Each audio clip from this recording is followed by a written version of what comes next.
Hello guys आज हम आए हैं नमोल्डिक मॉल स्मार्ट बाज़ार में आए हैं गाइस।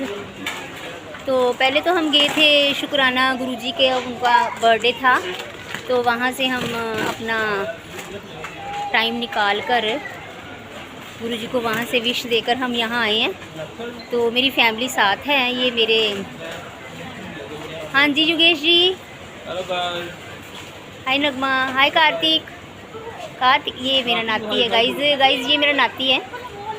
तो हम उधर से अपनी हाज़िरी लगाकर शुक्राना गुरुजी से हम इधर आए हैं, नमोल्टी मॉल आए हैं। स्मार्ट बाज़ार है ये, यहाँ पे हर तरह का आपको